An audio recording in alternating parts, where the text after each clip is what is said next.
peredaran darah manusia dan hewan. Nah, teman-teman di sini ada yang tahu tidak sistem peredaran darah itu apa? Nah, kita lihat di gambar ini ya. Nah, sistem peredaran darah adalah mengalirnya darah yang dipompa oleh jantung di dalam tubuh. Nah, teman-teman semua, pertama kali yang kita akan bahas adalah sistem peredaran darah manusia. Sistem peredaran darah manusia terdiri dari 3. Nah, yang pertama ada darah, yang kedua ada jantung, dan yang ketiga ada pembuluh darah. Yang pertama yaitu darah. Darah adalah suatu jaringan yang terdiri atas sel-sel darah. Darah itu terdiri dari beberapa komponen darah. Yang pertama, kita lihat ya, ada sel darah merah atau yang disebut dengan eritrosit. Kalian tahu tidak sih kalau sel darah merah ini termasuk sel darah yang paling banyak loh. Nah, di sini ada ciri-ciri sel darah merah. Yang pertama, sel darah merah itu mengandung protein hemoglobin. Hemoglobin berfungsi membawa oksigen dan mengedarkan ke seluruh tubuh. Fungsi lainnya adalah mengangkut karbon dioksida ke seluruh tubuh untuk dikeluarkan dari paru-paru. Nah, yang kedua itu ada sel darah putih atau yang disebut dengan leukosit. Nah, ini gambarnya ya teman-teman. Nah, kalian tahu nggak sih kalau misalkan sel darah putih itu bagian yang penting dari sistem kekebalan tubuh? Nah, berikut ini fungsi dari sel darah putih. Sel darah putih itu berfungsi menghasilkan antibodi yang dapat melawan virus, jamur, bakteri, dan parasit penyebab penyakit yang masuk ke dalam tubuh. Nah, sekarang yang ketiga nih. Yang ketiga itu ada keping darah atau trombosit. Nah, ini gambarnya. Ini merupakan gambar dari keping darah atau trombosit. Nah, teman-teman, keping darah ini berperan penting dalam proses pembekuan darah ya. Adapun fungsi dari keping darah. Nah, yang pertama, menyumbat pembuluh darah yang rusak untuk mencegah hilangnya darah. Dan yang kedua, membantu proses penyembuhan luka dan pembekuan darah. Tadi di awal kita sudah membahas tentang darah. Sekarang yang kedua kita bahas tentang jantung ya. Nah, jantung terletak di dalam rongga dada di sebelah kiri. Jantung itu berfungsi untuk memompa darah ke seluruh tubuh. Jantung manusia ada 4 ruang. Yang pertama, serambi kanan, serambi kiri, bilik kanan, dan bilik kiri. Antara serambi dan bilik dipisahkan oleh katup. Nah, katup tersebut berfungsi agar darah yang ada di bilik tidak kembali ke serambi. Serambi kanan berfungsi menerima darah kotor atau darah kaya karbon dioksida dari seluruh tubuh. Serambi kiri berfungsi menerima darah bersih atau darah kaya oksigen dari paru-paru. Bilik kanan berfungsi memompa darah kotor atau darah kaya karbon dioksida dari jantung ke paru-paru. Bilik kiri memompa darah bersih atau darah yang kaya oksigen dari jantung ke seluruh tubuh. Nah, yang ketiga ada pembuluh darah. Pembuluh darah itu tempat mengalirnya darah dari jantung ke seluruh tubuh dan dari seluruh tubuh kembali ke jantung. Nah, ada 3 macam pembuluh darah. Yang pertama itu ada pembuluh nadi atau yang biasa disebut dengan arteri, dan yang kedua ada pembuluh balik atau vena, kemudian yang ketiga ada pembuluh kapiler. Nah, yang pertama itu ada pembuluh nadi atau arteri.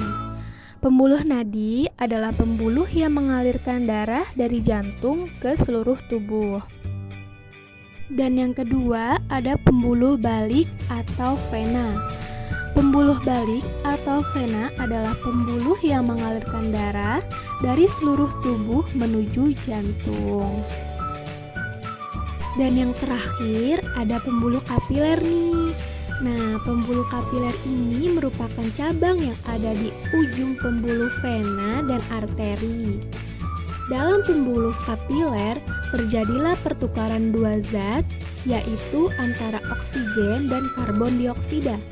Namun, pada pembuluh kapiler ini lebih mengandung oksigen.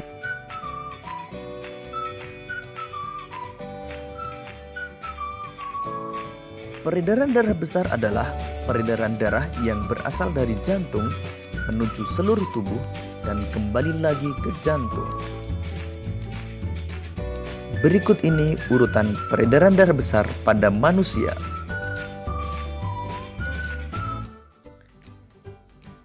Bilik kiri mengandung darah yang kaya akan oksigen, memompa darah ke seluruh tubuh melewati pembuluh aorta,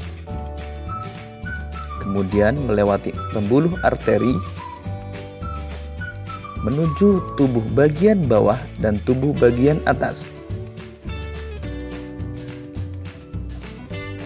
Setelah peredaran darah sampai ke seluruh tubuh, terjadi pertukaran gas oksigen dan karbon dioksida pada pembuluh kapiler. Kemudian darah yang kaya karbon dioksida kembali ke jantung melewati pembuluh vena dan sampai pada serambi kanan.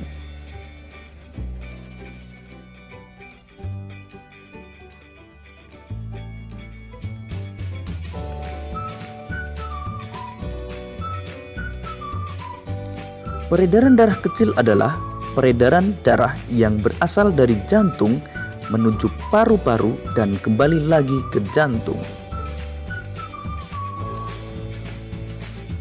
Berikut ini urutan peredaran darah kecil pada manusia. Bilik kanan mengandung darah yang kaya akan karbon dioksida, memompa darah menuju paru-paru, melewati pembuluh arteri pulmonalis.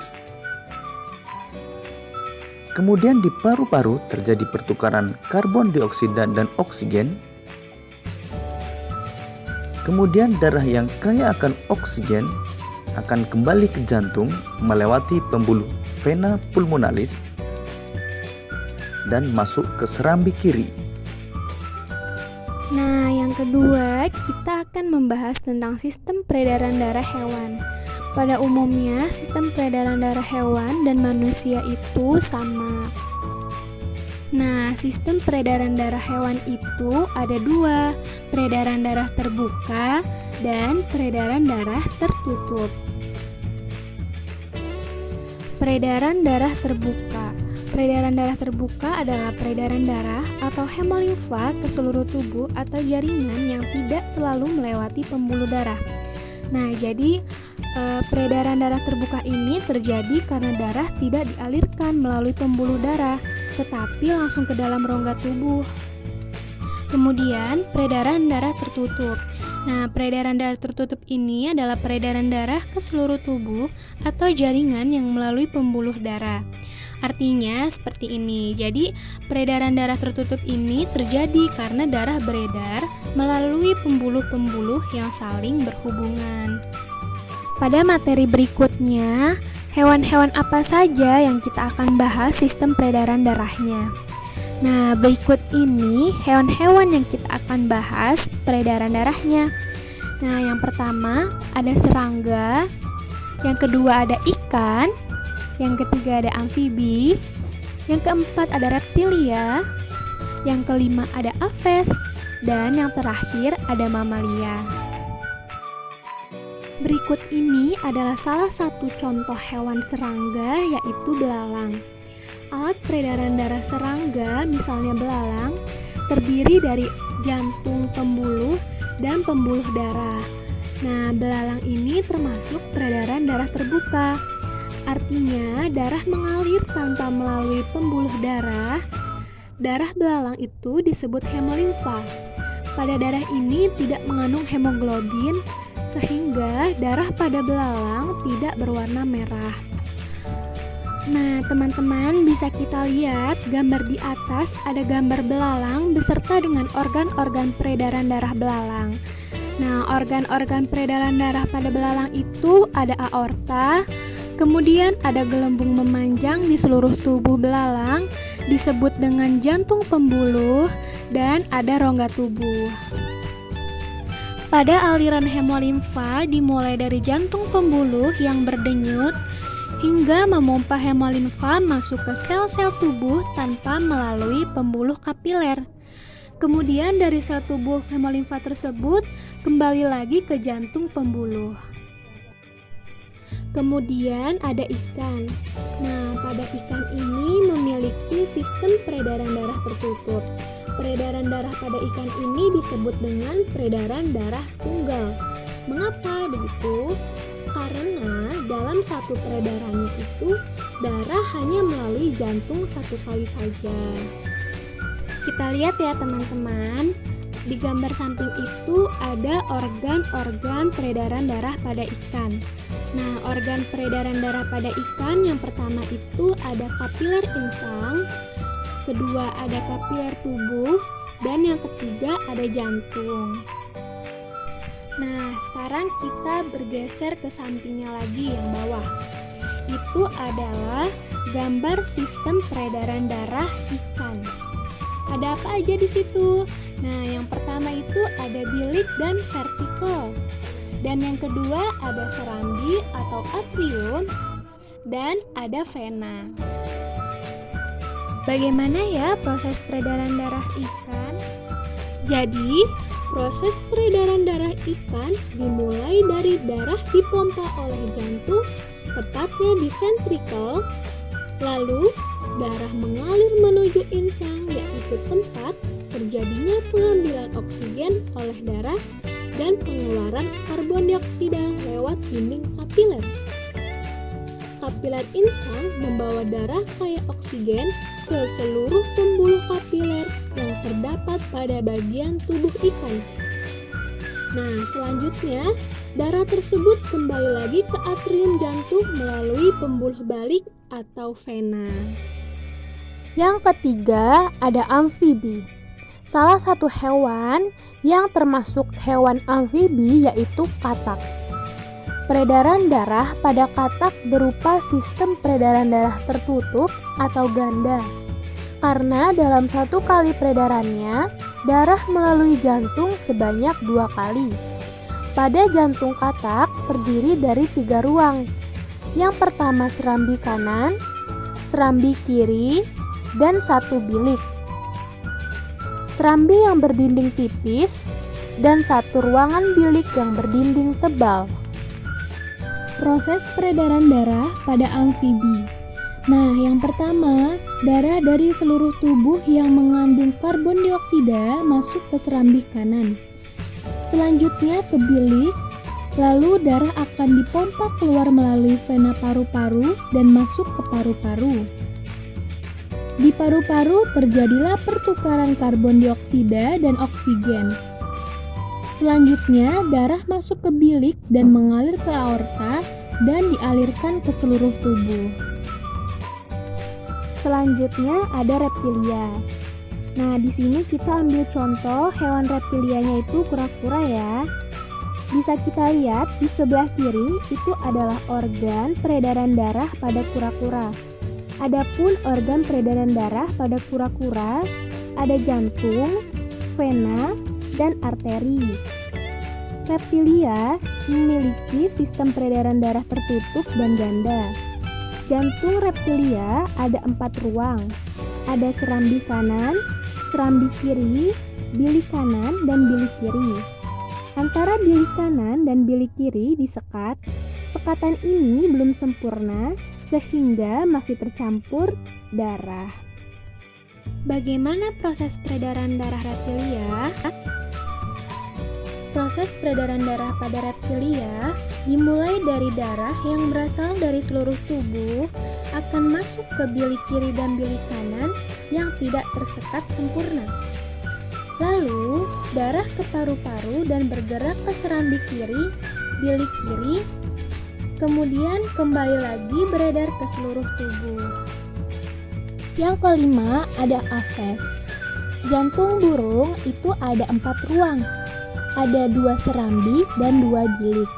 Sekat antara vertikal kanan dan kiri sudah sempurna, sehingga tidak terjadi pencampuran darah.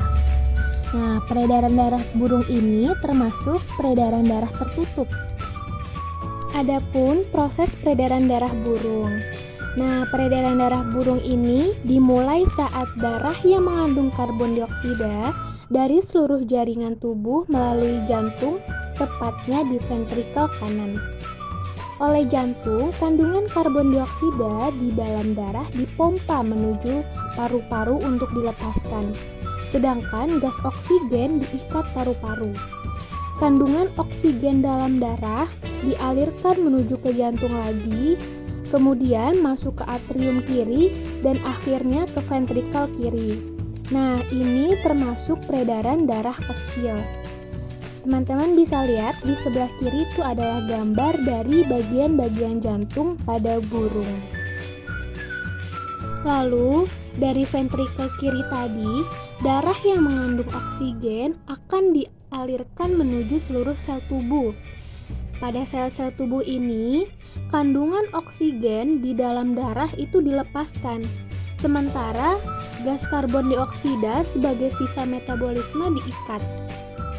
Kemudian, darah yang mengandung karbon dioksida ini dialirkan menuju jantung. Nah, peristiwa ini terjadi berulang-ulang dan dinamakan peredaran darah besar. Bisa kita lihat, di samping itu adalah sistem peredaran darah burung. Yang terakhir ada mamalia. Nah, di sini contoh yang diambil adalah kuda. Kuda termasuk hewan mamalia. Kita lihat di gambar sebelah kiri itu ada gambar kuda dan di situ termasuk organ peredaran darah pada kuda. Nah, peredaran darah pada kuda itu ada jantung, ada pembuluh arteri, dan ada pembuluh vena.